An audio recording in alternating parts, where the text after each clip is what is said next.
আচ্ছা, নিজের জন্য সময় মানে কি নিজে যে সময়টা পাবো সেটা ঘুমিয়ে বসে কাটানো?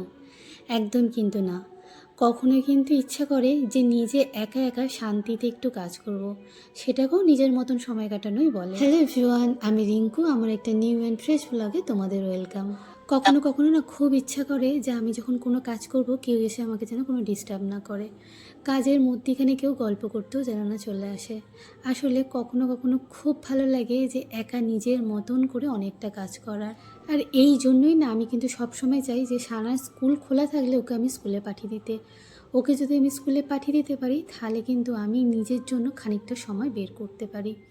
দেখো, ওই আমি আগেও বললাম নিজের জন্য সময় বের করা মানে এটা না যে আমি শুয়ে বসে কাটাবো। নিজের জন্য সময় বের করার মানে আমার কাছে হচ্ছে এটাই মেন, যে যে কাজগুলো আমি সকাল থেকে ভাবি সেই কাজগুলো যেন ঠিক টাইমে সেই দিনই কমপ্লিট করতে পারি।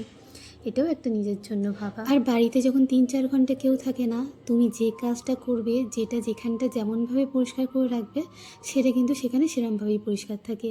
এটা কিন্তু দেখতেও খুব ভালো লাগে। আর বাড়িতে যদি লোক থাকে, ধরো এই সোফাটা পরিষ্কার করলাম আমি, সেই সোফা কিন্তু আর পরিষ্কার থাকলো না, 5-10 মিনিটের মধ্যেই এসে কেউ না কেউ বসে পড়লো আর সোফাটা নোংরা করে দিল। এটাও না সবসময় দেখতে ভালো লাগে না। কখনো কখনো মনে হয় যে আমি যে পরিষ্কারটা করলাম সেটা যেন একটু 10-15 মিনিট পরিষ্কারই থাকুক। চলো, আজকের ভিডিওটা এখানেই শেষ করলাম। টাটা।